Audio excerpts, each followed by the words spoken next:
Uses for mint leaves from health to home. Please hit the like button and subscribe. How do you use extra mint leaves? Here are 12 marvelous uses for mint around the home and garden, from culinary to medicinal to mouthwash to bug repellent. Meet the mints. What do you know about the mint family, Lamiaceae, the 6th or 7th largest of the flowering plant families? The most common and popular mints for growing are peppermint, mentha times piperita, native spearmint, mentha spicata, Scotch spearmint, mentha ex gratulus, and cornmint, mentha arvensis, also, more recently, apple mint, mentha suaveolens.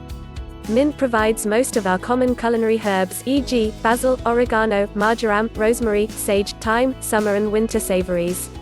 Plus, there are dozens, perhaps hundreds, of traditional medicinal herbs, not to mention many aromatics for use in flavorings, perfumes, and cosmetics. You'll also find mints among our favorite landscaping plants. Think salvias, agastaches, and lavenders, bee balms, hyssop, and Russian sage. All summer, they produce nectar-rich blossoms, which attract bees and beneficial pollinators along with an occasional hummingbird. A favorite in my summer herb garden is the bright red bee balm, which seeds itself all over the place, makes a great cut flower, and serves as a tasty tea to boot. Many, if not most mint family members, contain strongly aromatic oils, think lavender, rosemary, basil, thyme, and sage, which account for their many uses as seasoning, flavoring, and perfuming agents. Uses for mint leaves. There are many safe uses for mint family herbs besides beautifying your gardens. Here is just a sampling. Food. The peppermints are especially good culinary mints, ideal for chopping into salads, sprinkling over fruits or combining with basil or cilantro to make mint pesto. We like to add a couple tablespoons of fresh chopped mint to peas, green beans, carrots, cauliflower, or zucchini to create a minted vegetables. Drinks. Freeze a few trays of strong mint tea, then use the ice cubes for cooling summer drinks. Add mint leaves or cubes to mojitos, iced tea, or fresh lemonade. Tea. Why buy mint tea when it's so easy to make? What we usually call the mints, peppermint, spearmint, apple mint, etc., are traditional tea herbs. Just steep your fresh mint leaves in boiling water for about 5 minutes and serve. It's a great digestive aid after dinner. Apple mint is one of my favorites with more mint flavor and less aftertaste. Hair rinse. Add 1 part strong mint, especially rosemary, tea to 1 part cider vinegar for a conditioning rinse you can either leave in or rinse out. The vinegary smell dissipates after drying. Facial astringent, add a few finely minced leaves of fresh peppermint or other mint to a cup of witch hazel. Store in a glass jar for a week or more, shaking occasionally. Strain the herbs from the mixture after a week. Mouthwash. Chop a 1/4 cup of fresh mint, bee balm, lemon balm, basil, thyme, or oregano leaves and infuse in a quart of boiling water. When cool, strain the herbs and store in the refrigerator. Mint bath. Steep a handful of mint leaves in a pint of hot water for about 10 minutes, then strain. Add to bath water for an invigorating, stress-free soak. Ease sunburn pain, make a strong peppermint tea and refrigerating the mixture for several hours. To use, gently apply to the burned area with cotton pads.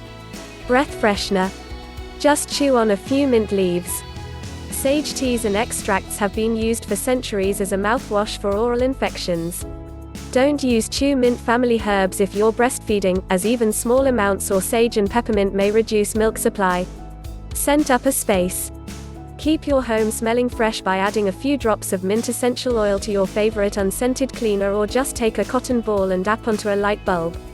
Moth repellent, scented sachet, tie a few branches of strongly scented mint, peppermint, sage, lavender, rosemary, bee balm, together, or pull off a handful of leaves, and stuff them into the leg of an old nylon stocking.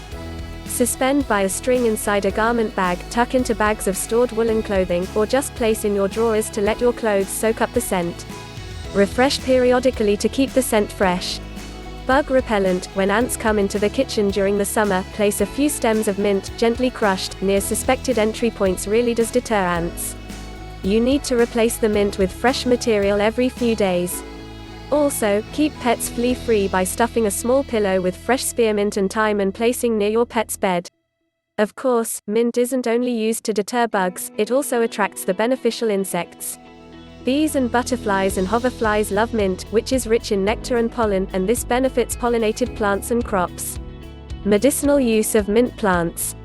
Mint has been long known as an herbal remedy, easing queasy stomachs, calming stress and anxiety, and promoting restful sleep. Peppermint tea has long been viewed as an excellent way to ease an upset stomach, calming the digestive tract and alleviating indigestion, gas, and cramps. Mint has also been used for centuries in traditional medicine. Many, perhaps most, are also being uses for human and veterinary medicine, as insecticides or insect repellents, and as antifungal or antibacterial protection for crop plants. Mints are potent plants, full of phytocompounds that plants manufacture to protect themselves against harmful bacteria, viruses, and other assaults from the environments they evolved in. Interestingly, there are studies that show spearmint is even beneficial to honeybees by cleaning out the mites that infect their hives. But use with caution. If herbal medicine interests you, please approach the mints, especially their essential oils, tinctures, and concentrated extracts, with care. This goes for both over-the-counter and homemade remedies. Although many have been used by traditional healers around the world for centuries, most herbs haven't undergone rigorous testing for safety and efficacy, especially in pregnant, nursing women, children, elders, and people with chronic illnesses. Seek out as much information as you can from books, online sources, and experienced herbalists in your area. Inform your healthcare practitioner whenever you begin using an herbal remedy. Most herbalists recommend staying away from ingesting essential oils as medicines unless under the care and observation of a medical provider experienced with herbal medicines. Out of an abundance of caution, herbalists also urge pregnant and breastfeeding moms, as well as people with serious chronic diseases, to avoid even using mint family essential oils in massage oils. Many mint family species contain potent phytocompounds that affect the endocrine system, sometimes dramatically.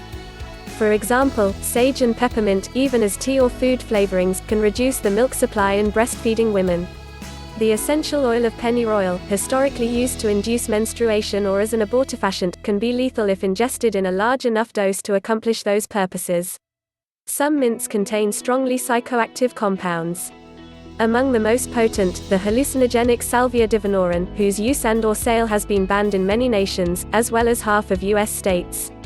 Growing mint. You may have heard that mint takes over the garden. It's mainly spearmint that gives a lot of mints a bad name. Peppermint pretty much stays put as its stolons are short and shallow. Also, peppermint rarely produces viable seeds, so you won't find it popping up in different garden beds. Wild spearmint is the real bully, developing an enormous network of tough, quarter-inch thick rhizomes under flower beds, spilling out into a large section of lawn, sending up a new plant every inch or two from the underground nodes. I've pulled up yards and yards and yards of the ropey invaders, but they still keep coming. But if you are cultivating spearmint in your garden, just give this attractive ground cover plenty of room to spread. Or, plant mint in a container such as a terracotta pot near the kitchen window. In the ground, it's ideal to grow spearmint in its own bed. But if you want to grow mint in a bed with other herbs or plants, consider sinking a deep bucket or tub without holes into the soil and plant into that. Otherwise, spearmint will choke out other plants in the bed. When cold weather approaches, plants can be lifted and brought indoors in their own pots to give fresh leaves through the first part of winter. Note, mint doesn't seed well nor reproduce true from seed. To grow mint, you need to either purchase a starter plant at a nursery or get a cutting from a friend. Ideally, you could sample a mint that a fellow gardener is growing and choose the one that suits your palate before taking a cutting. Thank you for watching. Please hit the like button and subscribe.